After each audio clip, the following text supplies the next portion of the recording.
প্রথমেই বলি এটা একটা রিকোয়েস্টেড ভিডিও। আমাদের সামনে যেহেতু এসএলএসটি এক্সাম আছে, তো আমাদের সাবজেক্ট যাদের সংস্কৃত 11-12-এ আমরা সংস্কৃত দেব। তো সেই সংস্কৃত এসএলএসটির সিলেবাসে একটা গুরুত্বপূর্ণ টপিক যেটা আত্মনেপদী ও পরস্যই পদ, এটা আমাদেরকে জানতে হবে। তো আত্মনেপদ এবং পরস্যই পদই আমরা অনেকেই কম বেশি জানি, কারণ আমরা যখন সংস্কৃতে ধাতুরূপ পড়েছি, গম, ভূ, গম, দৃশ, স্থা, সেব, তো এই যে ধাতুগুলো বললাম, এই ধাতুগুলোর মধ্যে কিছু কিছু পরস্যইপদী আছে, কিছু কিছু আত্মনেপদী রয়েছে। তো এই ধাতুগুলোর মধ্যে থেকে তো প্রশ্ন আসেই, যে এই ধাতুর উত্তম পুরুষ একবচনে কি হবে, প্রথম পুরুষ দ্বিবচনে কি হবে, এরকম ধরনের যেমন প্রশ্ন আসে, তেমন কিন্তু আবার আত্মনেপদ এবং পরস্যই পদের ওপর আর এক ধরনের প্রশ্ন আসে। যেমন ধরো বললো যে যে ধাতুটা সেটা হচ্ছে আত্মনেপদী ধাতু, কিন্তু সেই ধাতুটা কিন্তু আবার অন্য কোনো সূত্রানুসারে আবার পরস্যইপদীও হয়। তো এই আত্মনেপদ এবং পরস্যইপদ থেকে এমনও প্রশ্ন আসে, যেমন ধরো বললো যে পরস্যইপদী বিষ ধাতু কোন সূত্রে আত্মনেপদী হয়। তো এই প্রশ্নগুলোর উত্তর দেওয়ার জন্য কিন্তু আমাদেরকে যেটা জানতে হবে সেটা হচ্ছে পরস্যইপদী বিধানের নিয়ম জানতে হবে এবং আত্মনেপদী বিধানের নিয়ম জানতে হবে। আমাদেরকে সূত্র মুখস্থ করতে হবে। এখন সূত্র মুখস্থ করতে বলছি বলে তোমরা যেন ঘাবড়ে যেও না, কারণ এগুলো খুবই ছোট ছোট সূত্র এবং আমি তোমাদেরকে খুব সহজভাবে বোঝানোর চেষ্টা করব, যাতে তোমরা এক্সামে খুব ভালোভাবে অ্যান্সার করে আসতে পারো। তো চলো আর দেরি না করে আজকের ক্লাস শুরু করা যাক। তো আমি বললাম পরস্যইপদ বিধানের নিয়ম এবং আত্মনেপদী বিধানের নিয়ম, এই নিয়মগুলো আমাদেরকে জানতে হবে। আজকে আমরা কিছু পরস্যইপদী বিধানের নিয়ম জেনে নিই। যেমন দেখো, পরস্যইপদী বিধান এটা কাকে বলে আগে জেনে নিই। যে বিশেষ বিশেষ নিয়ম অনুসারে আত্মনেপদী ধাতুগুলো পরস্যইপদে পরিণত হয়, সেই নিয়মগুলোকে বলা হয় পরস্যইপদী বিধান। তাহলে কি বললাম, যে যে সমস্ত নিয়ম অনুসারে, এই যে নিয়মগুলো এবার আমি বলবো, এই সমস্ত নিয়ম অনুসারে আত্মনেপদী ধাতুগুলো পরস্যইপদেও পরিণত হয়, এইটাকেই বলা হয় পরস্যইপদী বিধান। প্রথমেই বললাম যে প্রশ্ন এরকম আসে, পরস্যইপদী বিষ ধাতুটা কোন সূত্রে তারা আবার আত্মনেপদী হচ্ছে। তার মানে বিষ ধাতুটা যেমন পরস্যইপদীও হয়, তেমন আবার আত্মনেপদী হয়। তবে যে আত্মনেপদী হলো সেটা একটা সূত্রানুযায়ী হলো, তো সেরকম সূত্র আমাদেরকে জেনে নিতে হবে। এখন পরস্যইপদী বিধানের নিয়মেও কিছু সূত্র আছে, যেমন ধরো 15-16টা আছে, এবং আত্মনেপদী বিধানের নিয়মেও 15-16টা আছে। তো এই সংখ্যা থেকে তোমরা ঘাবড়ে যেও না, আমি তোমাদেরকে বলছি, আমি তোমাদেরকে খুব সহজভাবে বোঝানোর চেষ্টা করব, যাতে তোমরা এক্সামে খুব ভালোভাবে অ্যান্সার দিয়ে আসতে পারো। তো চলো, প্রথম সূত্রটা বলছে, দেখো, অনুপরাভ্যাং কৃঙ। অনুপরাভ্যাং কৃঙ এর মানেটা কি? এর মানে হচ্ছে অনু আর পরা পূর্বক, মানে এগুলো হচ্ছে উপসর্গ বললাম, অনু আর পরা পূর্বক ক্রি ধাতুর উত্তর, উত্তর মানে হচ্ছে পর, দেখো ব্র্যাকেটে লিখে দিয়েছি পর, মানে ক্রি ধাতুর পরে। এবার এই যে ক্রি ধাতুটা কিন্তু তোমার আত্মনেপদী হয়। এবার এই ক্রি ধাতুটাও আবার কিন্তু পরস্যইপদী হয়, সেই নিয়মটাই এখানে বলা হচ্ছে, যে অনু আর পরাপূর্বক ক্রি ধাতুর পরে কর্তার যখন আত্মর্থে বোঝাবে, মানে নিজের মতো এরকম কিছু বোঝাবে, সেটা কর্তার যখন আত্মর্থে বোঝাবে, তখন কিন্তু পরস্যইপদ হয়।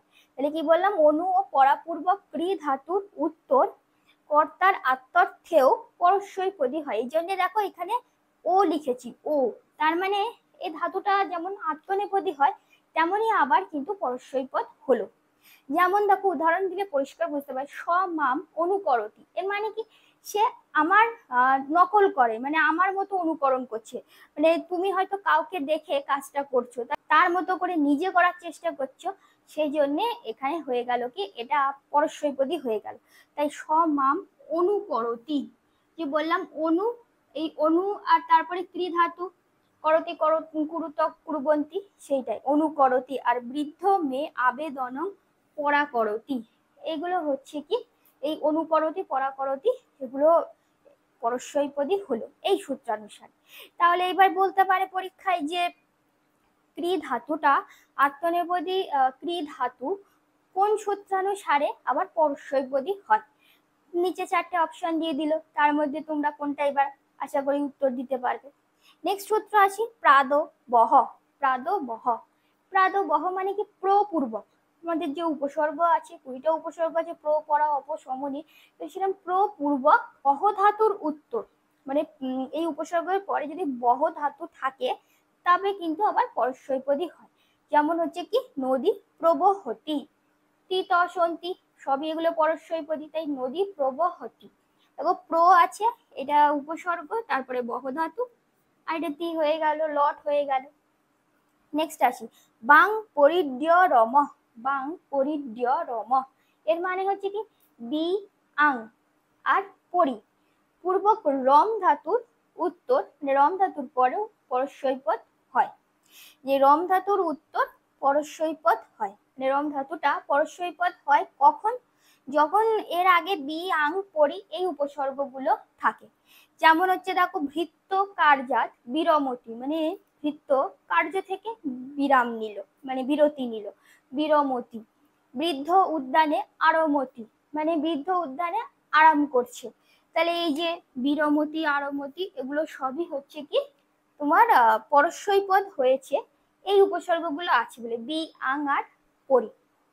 নেক্সট আসি দেখো উপাচ্য। দেখো সূত্রগুলো কিন্তু প্রথমে হয়তো দেখে কঠিন মনে হবে, কিন্তু যখন আমি এর মানেটা বিশ্লেষণ করে দিচ্ছি আশা করি তোমাদের কাছে একটু হলেও সহজ হচ্ছে। তো উপাচ্য, উপাচ্য মানে কি?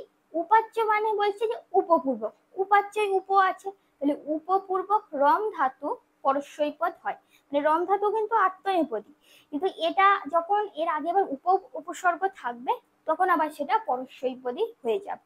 যেমন দেখো যজ্ঞ দত্ত মুপর মতি, যজ্ঞ দত্ত মুপর মতি, এটাকে যদি আমরা সন্ধি বিচ্ছেদ করে যজ্ঞ দত্তম যুক্ত উপ রমতি, যেহেতু উপ আছে এবার তারপরে রম ধাতু বলেছে যে উপপূর্বক রম ধাতু পরস্মৈপদী হয়, এই উপরমতি, তি হয়ে গেল, লট বর্তমান কাল হয়ে গেল। পরের নিয়ম বলছে দেখো অভিপ্রত্যতিভ্য ক্ষিপ। অভিপ্রত্যতিভ্য ক্ষিপ এর মানে কি? এর মানে বলছে যে কর্তা যখন ক্রিয়াফল ভোগী হয়, কর্তা তো ক্রিয়াফল ভোগী হয়, কর্তা তো ক্রিয়াটাকে লাভ করে, তাহলে কর্তা ক্রিয়াফল ভোগী হলেও তোমার অভিপ্রতি ও অতিপূর্বক ক্ষিপ ধাতুর উত্তর আবার পরস্মৈপদ হয়। যখন তোমার এই ক্ষিপ ধাতুর আগে এই উপসর্গগুলো থাকে অভি, প্রতি আর অতি, এই উপসর্গগুলো যখন থাকে তখন কিন্তু ক্ষিপ ধাতুটা আবার পরস্মৈপদ হয়। তার মানে বোঝাতে যাচ্ছে যে ক্ষিপ ধাতুটা কিন্তু আত্মনেপদী, মানে ক্রিয়াফল ভোগী হয় এবং ক্ষিপ ধাতুটা আত্মনেপদী হয়।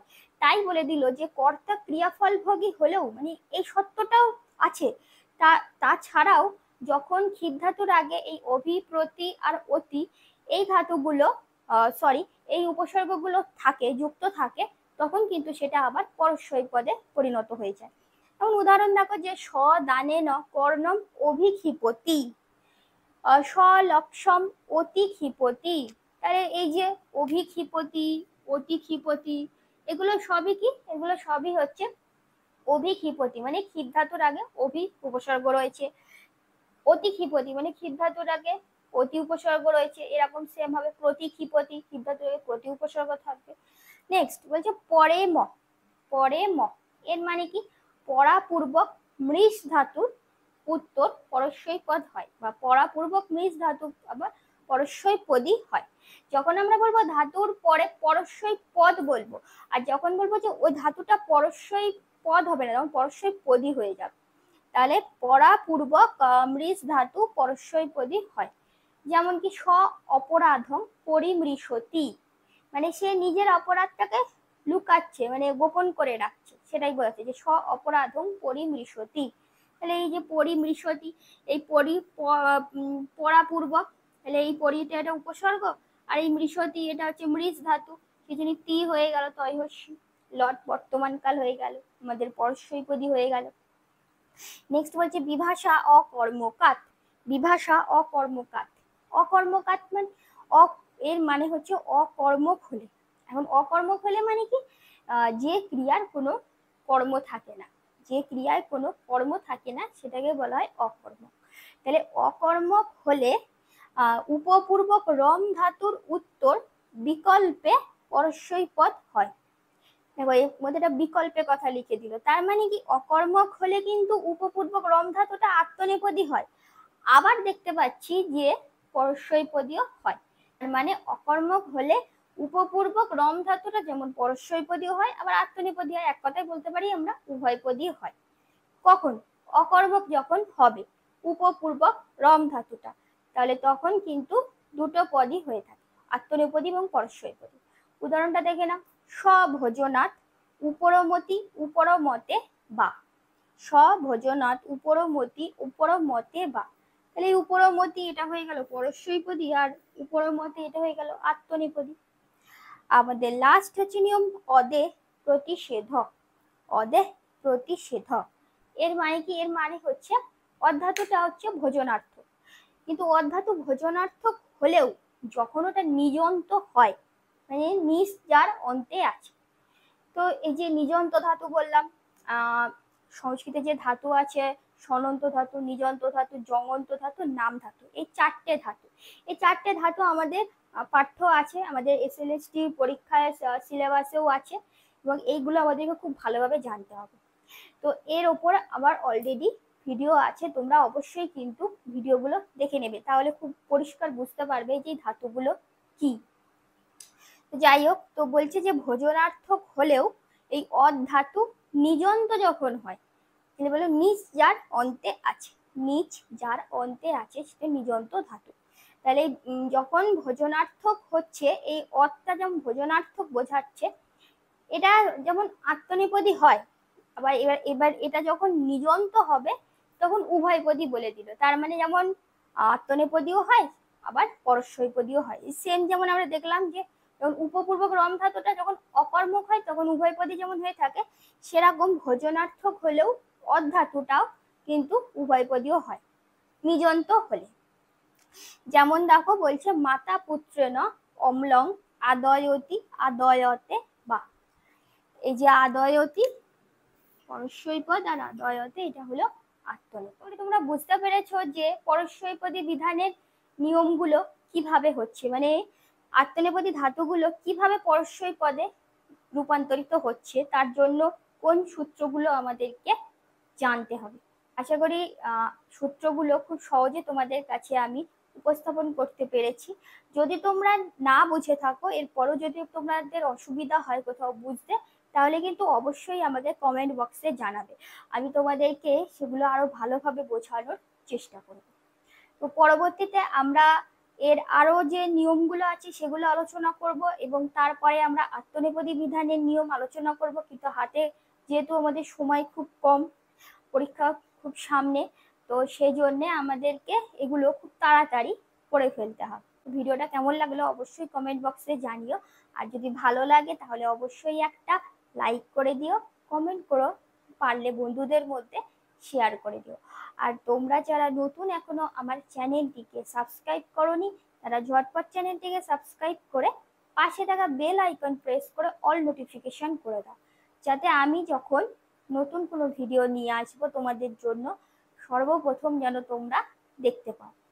তো পরবর্তীতে নতুন ভিডিও দেখার জন্য সকলকে আমন্ত্রণ থাকছে, সবাই ভালো থাকবে, সুস্থ থাকবে, ধন্যবাদ।